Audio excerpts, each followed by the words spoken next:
Let's face it, we all want nice looking sketchbooks. Something that when you draw and you post on Instagram will get you a ton of likes and the respect of your friends and family. So today I want to talk to you about how you can make your sketchbooks look cooler.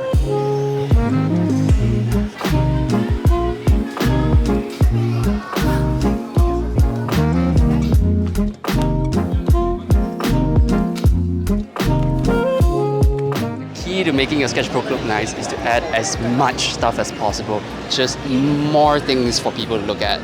A lot of it just boils down to adding more visual interest to grab someone's attention. So naturally, the more things you add to a page, the longer someone's gonna look at the page and therefore spend more time engaging with the art. Now, there are of course many ways to add visual interest and more stuff onto the sketchbook. You won't talk about like scrapbooking, stuff like sticking stickers and whatnot. That's obviously viable.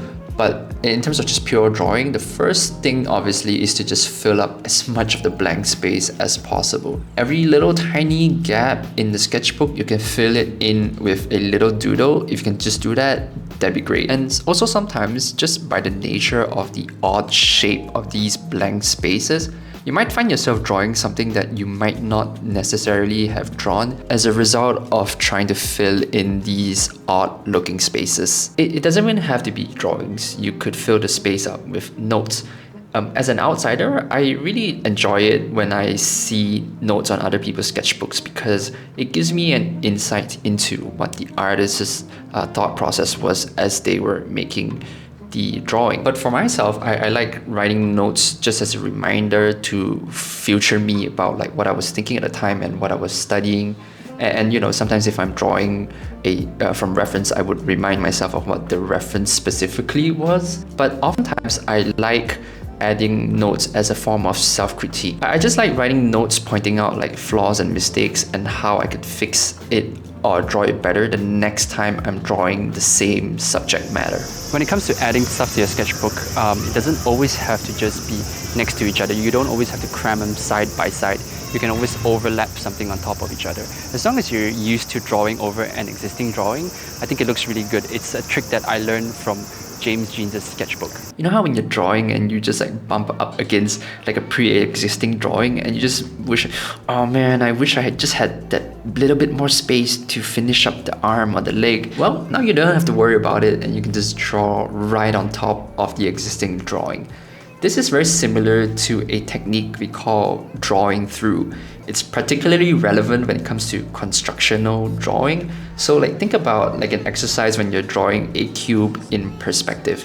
You're not only drawing the faces that are visible to you, you're drawing every single face of the cube, all 6 sides. While it's not exactly the same thing, some of the practices there also do apply when it comes to layering in your sketchbook.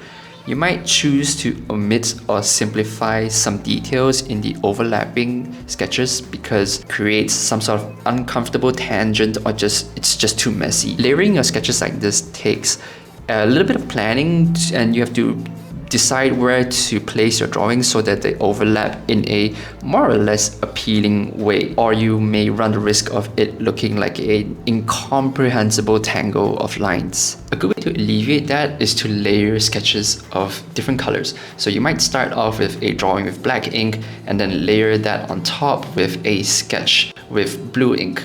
That helps create a little bit of a visual separation and more clarity to the page. Speaking of colors, another thing you can do to make your sketchbook look better is to add a spot of color. Just one color amongst all your line art and it'll just add a little bit of interest to your drawings. Obviously, it goes without saying that adding lots of colors and paintings into your sketchbooks is gonna make it more fun to look at, but that's way too much work and I don't want to do that. Instead, we can add just one color to our black and white drawings. This is what we call selective color or spot color. Think The Girl in the Red Coat in Schindler's List, or to a lesser extent Pixar's The Blue Umbrella. Having just that little shock of color in an otherwise monochromatic scene can honestly go a long way into making your sketches look more finished. One way of doing that is to just fill in some elements of your drawing with your color of choice. You want to use the color on the part that is the focal point of the image and use it sparingly to preserve its impact. But it doesn't just have to be for filling stuff in. You could also use your spot color for shading. So instead of using gray ink for shading, you could use, for example, a yellow highlighter. Of course, I'm not the first person to do it, but the way I came up with this technique is that you know how sometimes artists have like a underdrawing with colored pencil? The layering between the blue pencil sketch underneath and the black ink on top, I think that's just a really appealing look. But I don't do underdrawings or sketches because I'm way too lazy to draw things twice. So to achieve a similar effect, I just replace all my gray tone markers with a different color.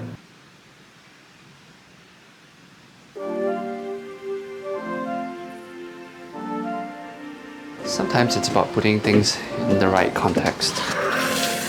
And compositionally, a good way to do that is by framing the drawings in your sketchbook page. By framing your drawing, you're grounding it compositionally in something that is solid and stable. And so it stops being a random drawing just floating in the white void of the page. You can also use frames to group multiple drawings together. By putting them in the same frame, what might seem like disparate, unrelated sketches all of a sudden becomes a cohesive set. It's just something that's evolutionarily ingrained in us to find it pleasing when things are grouped together. To learn more about it, go look up Gestalt Principles of Art. It doesn't just have to be a blank square though. You can always fill it in with like black ink to add more contrast to your pages, or you can actually draw like little backgrounds in your frame just as an extra bit of storytelling to your drawing. At the end of the day, what makes your sketchbook look good is if you are being your honest, authentic self. Is what you would think I would say, but that is all bullshit. I mean, I'm human. I like external validation. I'm not some enlightened being. I like it when someone likes my art and they tell me they like my art. And I'm like, oh, you're a good little artist, aren't you? Yes, I am. Oh, give me that dopamine. Please like and subscribe. And I know some of you might be thinking, doesn't this seem a little bit superficial? Isn't art supposed to be this pure, unadulterated form of self-expression where you can be yourself and free of critique and judgment and rhetoric? And you may be right, but like I said, I'm not some enlightened person. I'm flawed. I'm selfish. I care about what other people think about me, and I'm a little bit egocentric because otherwise I wouldn't be making videos on YouTube. And I think that's part of me, and I am being myself. And so to deny that part of myself weirdly feels inauthentic. So go get your likes and your retweets and be happy, and don't worry too much about not being yourself, because I think we'll find that somewhere along the way. Thank you for watching and have a good day.